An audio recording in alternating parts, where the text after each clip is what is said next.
BPF दंबावो ना BPF दंबावो नामा दाबो जोंथ' माथो दाउब' बास्रिनाय बायदिसो नुबाय गासिबो दैदेनगिरिफ्रानो BPF-निया आसोल दैदेनगिरियानो BPF दोलोखौ गारनानै गुबुन दोलोआव जोंजोंबो फैबाय UPL-आवबो फैबाय आरो गुबुन दोलोआवबो आथिं थिखांगासिनो दङ गतिके जाय हाग्रामा महिलारि बिथाङा दा हारसिं जानो थांगासिनो दङ आरो गुबुन जाय नायथाव दैदेनगिरिफोर दं बिथांमोना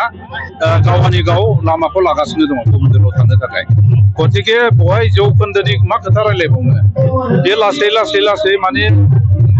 सांग्रेमाया मोनसे समाव जोङो उनाव लासैनो गोमोरलाङो बेबायदि जालांनो हागौ दिनैनि हाबाफारियाथ' जोंना जोंनि आवगायनि जेनाखि गोजोन थासारि जेनाखि लाबोनाय सुक्ति पिस सुक्ति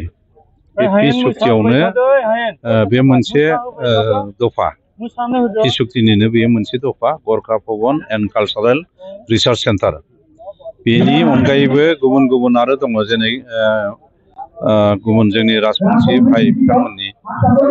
बे बिर सिलाराय भवन बिरसा मुंडा भवन बेफोर जिनिसखौ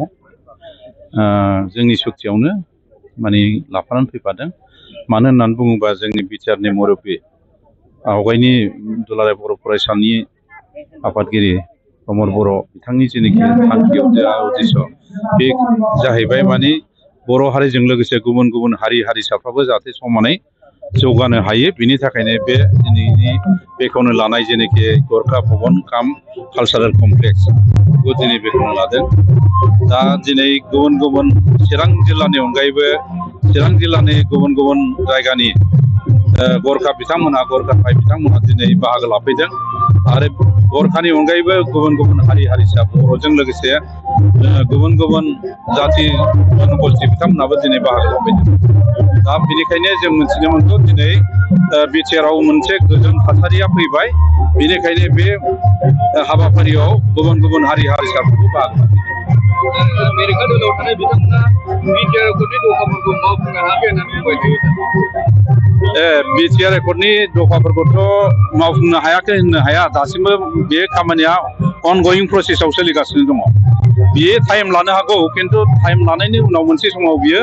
मावफुंजाहैगोन आरो बे अन प्रसेसआव दङ बियो दा बिसोरो जेखि बुङा माने बिसोरनि बुंनायनि माने खोथानि खुनु मुल्य गैया बिसोरो जेखौ बुंनाङा बेफोरखौबो बुङो आरो बुंनानै हयथ' बिसोरो गोजोननाय लानो हादोंबा बे बिसोरनि बाथ्रा किन्तु जोंहा अफिसियेलि मावनाय हाबाफारिया माने सोलिगासिनो दङ आरो बे जाहैगोन जाफुंहैगोन नोंथांनि मोनदांथियाव BPF दोलोनि दुर्बलताया बेसेबांसो जौखोन्दोआव थायो BPF दंबावो ना BPF दंबावो नामा दाबो जोंथ' माथो दाउब' बास्रिनाय बायदिसो नुबाय गासिबो दैदेनगिरिफ्रानो BPF-निया आसोल दैदेनगिरियानो BPF दोलोखौ गारनानै गुबुन दोलोआव जोंजोंबो फैबाय UPL-आवबो फैबाय आरो गुबुन दोलोआवबो आथिं थिखांगासिनो दङ गतिके जाय हाग्रामा महिलारि बिथाङा दा हारसिं जानो थांगासिनो दङ आरो गुबुन जाय नायथाव दैदेनगिरिफोर दं बिथांमोना गावनि गाव लामाखौ लागासिनो दङ गुबुन दोलोआव थांनो थाखाय गतिके बहाय जौखोन्दोनि मा खोथा रायलायबावनो बे लासै माने सांग्रेमाया मोनसे समाव जोङो उनाव लासैनो गोमोरलाङो बेबायदि जालांनो हागौ BPF-नि अबस्था